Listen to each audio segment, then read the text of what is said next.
Hello നമസ്കാരം എല്ലാവർക്കും എൻ്റെ ഒരു പുതിയ വീഡിയോയിലേക്ക് വീണ്ടും സ്വാഗതം. അപ്പോൾ കഴിഞ്ഞ വീഡിയോയിൽ ലൈക്ക് ചെയ്ത് ഷെയർ ചെയ്ത് സപ്പോർട്ട് ചെയ്ത് എല്ലാവർക്കും ഒരായിരം നന്ദിയുണ്ട്.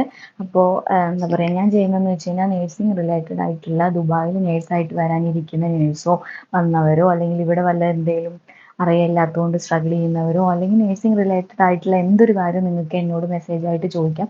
ഞാൻ നിങ്ങൾക്ക് വീഡിയോ ആയിട്ട് അതിന് റെസ്പോണ്ട് ചെയ്യുന്നതായിരിക്കും കേട്ടോ. അപ്പോൾ കഴിഞ്ഞ വീഡിയോയിൽ ലൈക്ക് ചെയ്ത് ഷെയർ ചെയ്ത് സപ്പോർട്ട് ചെയ്ത് എല്ലാവർക്കും ഒരായിരം നന്ദിയുണ്ട്. ആദ്യമായിട്ടാണ് എൻ്റെ ചാനൽ കാണണമെങ്കിൽ ഉറപ്പായും സബ്സ്ക്രൈബ് ചെയ്യണം. അറിയില്ലാത്തവർക്ക് വേണ്ടിയിട്ട് ഷെയർ ചെയ്ത് കൊടുക്കണം കേട്ടോ. അപ്പോൾ ഇന്ന് ഞാൻ അടുത്തൊരു സബ്സ്ക്രൈബറുടെ ഒരു ആൻസറുമായിട്ടാണ് വന്നിട്ടുള്ളത്.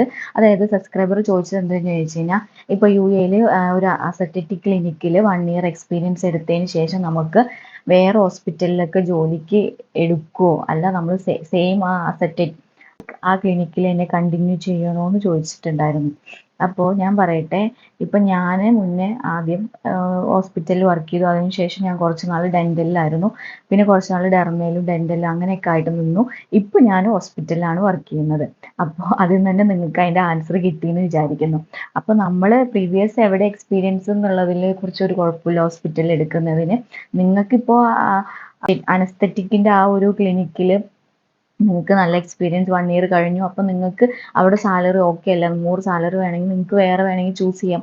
അതിപ്പോൾ ഹോസ്പിറ്റലിൽ മാത്രമല്ല, നിങ്ങൾക്ക് വേണമെങ്കിൽ സെയിം ആ അസെപ്റ്ററ്റിക്കിൽ തന്നെ നിങ്ങൾക്ക് അന്വേഷിച്ച് കഴിഞ്ഞാൽ അതിൽ നല്ല സാലറി എക്സ്പീരിയൻസ് ഉണ്ടെങ്കിൽ നിങ്ങൾക്ക് നല്ല സാലറി കിട്ടും. മേ ബി എബോ 10,000 വരെ സാലറി കിട്ടുന്നുണ്ട് അനസ്തെറ്റിക്കിൽ ഇതിലേക്ക് കേട്ടോ. അപ്പോൾ നിങ്ങൾക്ക് ഹോസ്പിറ്റലാണ് നിങ്ങൾ ഇത് ചെയ്യുന്നതെങ്കിൽ നിങ്ങൾക്ക് ഹോസ്പിറ്റൽ ട്രൈ ചെയ്യാം. അത് ഇവിടെ ഒരു 1 ഇയർ എക്സ്പീരിയൻസ് കിട്ടുമ്പോൾ നിങ്ങൾക്ക് ലാംഗ്വേജ് കാര്യങ്ങൾ, അതായത് യു എനെ കുറിച്ചും ലാംഗ്വേജിനെ കുറിച്ചും പിന്നെ ഒരു ഇതിനെക്കുറിച്ചൊക്കെ നല്ലൊരു എക്സ്പീരിയൻസ് കിട്ടും. അപ്പോൾ അവരത് പ്രീവിയസ് എക്സ്പീരിയൻസ് നോക്കിയെങ്കിലും നിങ്ങളുടെ എല്ലാ എക്സ്പീരിയൻസും നോക്കും. പിന്നെ നിങ്ങളുടെ പെർഫോമൻസും കൂടി നോക്കിയിട്ടാണ് അവിടെ ഹോസ്പിറ്റലിലൊക്കെ എടുക്കുന്നത്. എന്നെ ഇപ്പോഴൊക്കെ അങ്ങനെയാണ് എടുത്തത്. അത് ഞാൻ കറന്റ് മുന്നേ വർക്ക് ചെയ്തത് വാർഡും കാര്യങ്ങളൊക്കെയാണ്, മെഡിക്കൽ സർജിക്കൽ വാർഡായിരുന്നു. പിന്നെ ഞാൻ അഗൈൻ ഇവിടെ വന്നിട്ട് മെഡിക്കൽ വാർഡിൽ തന്നെയായിരുന്നു. അതിനുശേഷം ഞാൻ ഡെൻ്റലിലായിരുന്നല്ലോ. പക്ഷെ എൻ്റെ അതിലൊന്നുമല്ല, ഞാനിപ്പോൾ അതിലും ഇതിലായിട്ടാണ് വർക്ക് ചെയ്യുന്നത്. അപ്പോൾ അതൊരു തടസ്സമായിട്ട് ഒരിക്കലും ഉണ്ടാവില്ല. നിങ്ങൾ മുന്നേ എവിടെ വർക്ക് ചെയ്തു എന്ന് ഡിപ്പെൻഡ് ചെയ്തല്ല ഹോസ്പിറ്റലിൽ ജോലിക്ക് എടുക്കുന്നത്. നിങ്ങളുടെ പെർഫോമൻസ് അപ്പോൾ എങ്ങനെയുണ്ട് എന്നുള്ളതും നിങ്ങളുടെ പ്രീവിയസ്, അതായത് ഈ ഇവിടെ ഉള്ളത് മാത്രമല്ലാത്ത പ്രീവിയസ് ക്വാളിഫിക്കേഷനും കാര്യങ്ങളൊക്കെ എങ്ങനെ നോക്കിയിട്ടാണ് എന്ത് ചെയ്യുന്നത്, സെലക്ഷൻ ചെയ്യുന്നത് കേട്ടോ. അപ്പോൾ നിങ്ങളുടെ ഇഷ്ടമാണ്, നിങ്ങൾക്ക് എവിടെ കണ്ടിന്യൂ ചെയ്യണം എന്താണെന്നുള്ളത് നിങ്ങൾ ചൂസ് ചെയ്തിട്ട് ഇതാക്കുക. പിന്നെ അറിയാലോ, ഇൻ്റർവ്യൂവിലെ പെർഫോമൻസും കാര്യങ്ങളൊക്കെ അനുസരിച്ചിട്ട് എന്താവും സെലക്ട് ചെയ്യുന്നത്. അപ്പോൾ അതൊരു തടസ്സമായിട്ട് ഒരിക്കലും വരില്ല. അപ്പോൾ ക്ലിയർ ആയെന്ന് വിചാരിക്കുന്നു. അപ്പോൾ ഇതുപോലത്തെ ഡൗട്ടോ കാര്യങ്ങളോ ഉണ്ടെങ്കിൽ ഉറപ്പായും മെസ്സേജ് അയക്കണം.